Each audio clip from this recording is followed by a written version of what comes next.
పిలిపించావు, ఆడుతున్నావు, పాడుతున్నావు. ఏంటి సమాచారం? నేను టాప్ నర్సుని బాబు. నేను నర్సుగా పనిచేస్తాను. నీ హాస్పిటల్ ఎక్కడుందో? నా హాస్పిటల్ రాయచూడికి పక్క గునుగుండుకు రాయచూడికి మధ్య బ్రిడ్జ్ చూడు. పెద్ద బ్రిడ్జి. ఆ బ్రిడ్జ్ కింద ఉన్నది హాస్పిటల్.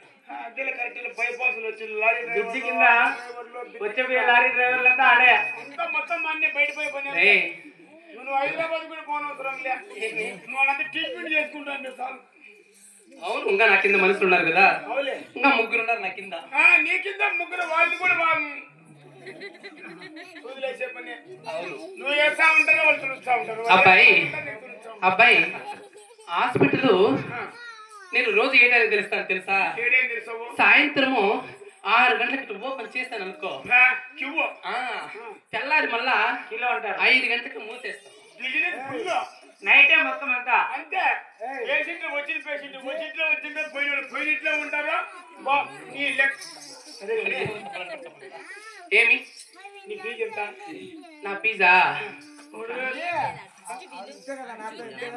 నీతే ఇంత కాదు, చాలా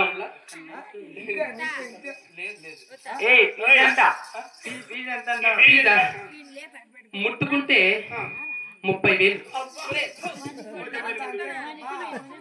అంటుకుంటే 6,000. నువ్వు అంటుకుంటే అంతే 6,000 పోతే కాలు తీసేదానికి రా. దాని తర్వాత నేను చెప్పను, నువ్వు నాకు చెప్పాలి. దాని తర్వాత అండి, దాని తర్వాత ఏమొద్దు నేను చెప్పు. నేను చెప్పేస్తే నాకుండేది ఒక జతే. చెప్పేసే మళ్ళా నువ్వు ఏం మరి ఎంత నీ పేరు నీ పేరు చెప్పావు అనుకో, నీకు సరిపోయినంత ఉంటుంది. నాకు అదేం వద్దు నాయనా. సరేలే,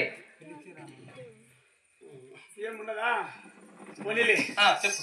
గంటకి ఎంత, అర్ధ గంటకి ఎంత, 5 నిమిషాలకి ఎంత, 10 నిమిషాలకి ఎంత, ఏంద్రా రోజుకి ఎంత, నైట్కి ఎంత, ఎంత ఫుల్ నైట్ ఎంత, ఎంత పిల్లలకి ఎంత, వయసులకి ఎంత, ముసలికి ఎంత? కాదు మా కాను పాట చేస్తారా? ఇలా బట్ట మాటలు కాకపోతే పరత కొట్టమంటావా? మా యొక్క చెప్తాను, నువ్వు చేస్తా. ఇంటికి పోయి 15 రోజులు అయింది. నువ్వా? రేపు మొన్నాడు కూడా వచ్చే సోమవారం వరకు కూడా పోయే పనిలే.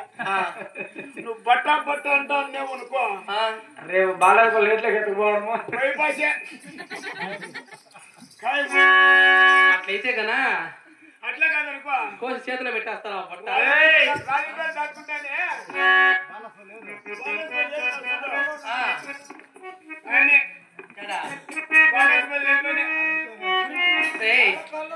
అయినా నాకు ఇంకా గిరాకులు వస్తూ ఉంటాయి.